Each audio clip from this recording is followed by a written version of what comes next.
Hi guys, welcome to part 2 of my Elden Ring review. The first part of the review was in the starting zone, to be fair, and I've been hammering the game since then, and I'm well out of the starting zone now, well into some serious f***ing shite mind, really serious enemies, guys, that will pretty much one-shot me. I've got to be so careful as I'm leaping around, because one false move and I'm fucking banta fucking nuts. I am. The first thing I want to say is that I'm really enjoying the open world of this game. It is so non-handholdy. It's just a joy to play, because so many games, Ubisoft, I'm looking at you here, have just such cluttered, bullshittery open worlds that, you know, that telegraph everything. This is just, it throws you in, and you don't have a clue where to go except for following the graces, which is like your Dark Souls bonfires. And I love that. I'm loving that.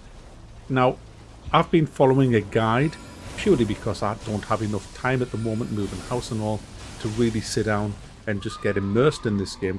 And that's one of the reasons I've stopped playing it, because I want that. And so I've kind of stopped where I'm at, and I'm thinking, right, that's enough. I've got enough for the review now. I've took down some of the story bosses. And, you know, I'm well on my way now. I'm doing good. I'm enjoying myself. But I want to enjoy myself without following somebody saying, next you should go here, then you should go there, then you should go here, then you should go there. That's where the grace is. It's over there. You know, I want to explore it for myself. Now, I have done about an hour and a half of that, just doing that. And it's such a better game. Obviously, of course it is. But I had to follow, I hope you understand, I had to follow a guide, because I just didn't, you wouldn't have had this review had I not followed the guide. So there you go, that's why I did that. What I want to talk about in this half of the review is a little bit of the story with Elden Ring. You have this sort of place you can go to where you meet NPCs as you're going around, and that's how you follow, that's how you know where to go. They'll give you quests to go around, and they will then appear in this, I forgot the name of the place, guys, but you go to this place off the world map, and it's kind of like your little hub of where you can level up shit. It's quite a nice little place. You can just go around there, level up your weapons, and but it's not so much leveling up your weapons, it's enhancing them, I guess. So that's how the story works. And I must say, guys, I'm finding the side quests more enjoyable than the main quest. You meet some interesting characters. I'm not a fan of the voiceovers. I think a lot of them are a bit shite, but some of the quests are really cool. And what I really like is that some of the people you meet will help you in some of the fights if you know, do the right thing and get them what they need. They'll be like, yeah, I'll help you out if you come across this bastard that we have to nail. And it's really good, because you end up with like 2 or 3 of you against some of the bosses, which is really helpful when you're a glass cannon like me that can't take any damage. Another thing that's really enjoyable about this game, I mentioned the open world, the non-handhold open world, that you just go around and you just discover everything. The graphics look great, by the way. A lot of pop-in on the PS5, but the graphics do look really nice. But just experiencing the different types of enemies, you literally don't know what's around the next corner. You go and you'll see this new enemy and you'll think, shit, what the f does this do? I'm fighting these guys in a cave with like 10 arms, and each arm has like a fucking bow and arrow on it, and I just got peppered. You know, I looked like a fucking sieve by the time I just walked around a corner and just got wrecked. Some of the dungeons you go through were full of traps and things like that, and you come across really interesting beasts. I mean, I can't even tell you how many different types of monsters I've come across. And when you come across a new one, it's like, what the f are you going to do? What are you going to do? It's going to be awful, isn't it? It's hilarious, because it's just so kind of suspenseful. And then they unleash their shit on you, and it's like, me. It's really good for that kind of stuff. The amount of traps as well in the dungeons and ambushes, it's you tiptoe through, because I mean when I say I follow a guide, it's just to show me where to go. Once I get there, I just do whatever, you know, I do my own shit, and I get caught out, I get snared, I get trapped, I get wrecked. It's just so much fun. This is one of the few games where I'm actually screaming at the screen, don't die, you fucking prick, you know, because you've done so much before that, and if you die, you're resurrected at grace and all the enemies respawn, and you've got to fight your way back through that dungeon to where you died.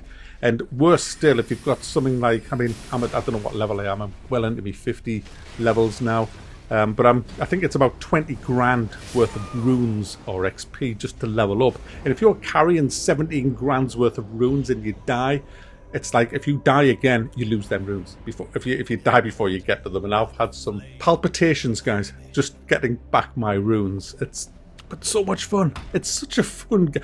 You know what? It's a really fun game. This, and do you know what I want to say? I want to say a lot of things, and I won't have time to say them all. But the main thing I want to say, and then I made my mind up that the main thing I want to say in the part 2 of this review is how accessible this game is. Elden Ring has one of the most toxic communities I've ever seen. And they all kind of circle jerking off each other as to how difficult the game is. And I think that I don't know why. I don't even want to fucking know. But do you know what? A lot of people that I've been reading in the comments were put off by this, and they've seen the first part of my review and they're thinking, hey, you know what? I might check this out. My advice is check it out, because you don't have to be the king of the reflex ninjas to play this game. You know? I mean, I was playing it half pissed the other day and I was taking down bosses. You know, you just need to be able to learn the dodges. I mean, one of the hardest fights that I had was not with a big boss, it was with one of the Knight Cavalry guys, because I couldn't use me summons, a glass cannon onto this guy, and he could two-shot me. He couldn't one-shot me, but he could two-shot me, and he could snare me, sort of stun me. And I had to get every dodge pretty much spot on, or he would kill me. And you learn, and you get there at the end, and you kind of... It's not that hard. It really isn't that hard. A lot of people want you to believe that it is. Now, it might be in the end game. Most games are. I mean, let's be honest, most games are in the end game hard. But by the time you get to the end game, you'll have already had your money's worth anyway. So my advice is, if you were put off by the difficulty of this game, nah, don't be. It's not that bad. It's really not that bad. I mean, so the worst I've ever had is 4 attempts at killing a boss. I've never gone more than 4 deaths on any boss yet. And I've took down some of the big world bosses. I mean, alright, I'm only probably halfway through the game, but, you know, by now in Souls games, you'd be dead and, you know, hung on a wall to dry. So, I'm just saying. I want to touch on the bad parts of this game. Now, I'm playing on the PS5, as you know, and the controls are just absolutely revolting, guys. They are obscenely revolting. Absolutely horrible. For example, oh my goodness. I don't know if it's just controllers suck, because they do, let's be honest. But if you're on your horse, your controls, you can't, for a mage, you can't fire your magic on a horse at all. If you just mount up from what you've been doing on the ground, you get on your horse, you can't. You can only use your sword. Now, to use your magic, you have to press your right triangle key, hold that down and press the left trigger. And that will switch weapons so that you can now use your staff. I mean, what? What the fuck? I don't know. There's worse than that, guys. There's actually worse than that. For example, you're on foot. Let's say you're on foot. You're using your left thumb on the left thumbstick to move. Hey, that's what you use your left thumbstick for, to move. You want to switch weapons. You have to use your thumb on the up D-pad key. So you literally cannot move and change weapon at the same time unless you let go with your right hand, put your right hand over and press that. I mean, what the fuck, man? You know, I'm sure people with weird hands who have played controllers all their lives can probably do it, but I just can't. I just found it very clunky. I found the game very clunky as well. It's a clunky game. The AI is also at times utterly atrocious. I mean, I've literally walked into places and just seen the whole army of enemies just standing there. Just kill them.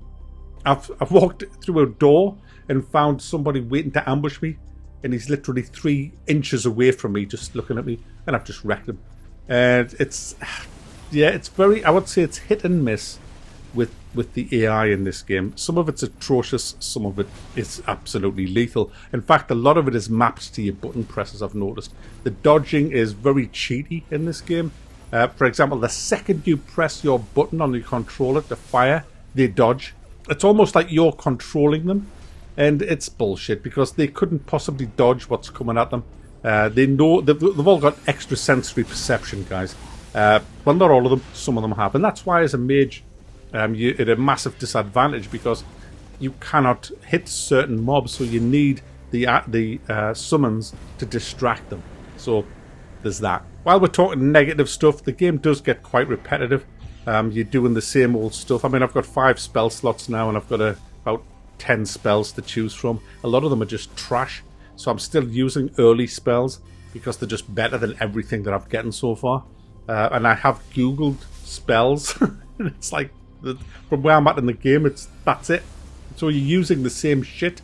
In fact, one of the spells I got in the first 3 hours, people are still using at the end game. It's a bit kind of sad, that, guys, that there's just not a big range of spells. But you know, that's it for the negative stuff.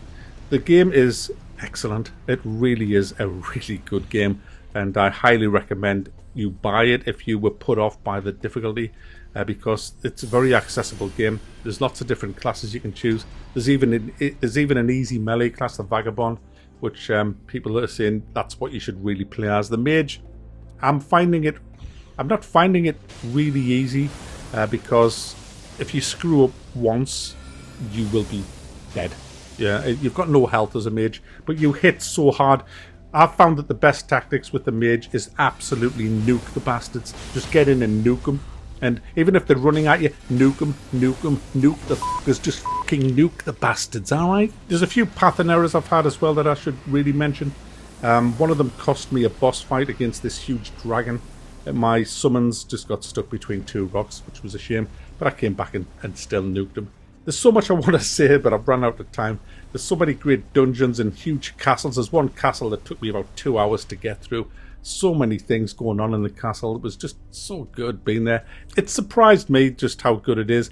It isn't 10 out of 10. It isn't 9 out of 10. I'm giving it an 8.5 because it has issues. But unfortunately, a lot of people just, gloss over the issues. It's a great game, but it is not a perfect game. There's still quite a bit wrong with it. So there you go, guys. Elden Ring on the PlayStation 5 is definitely worth a buy.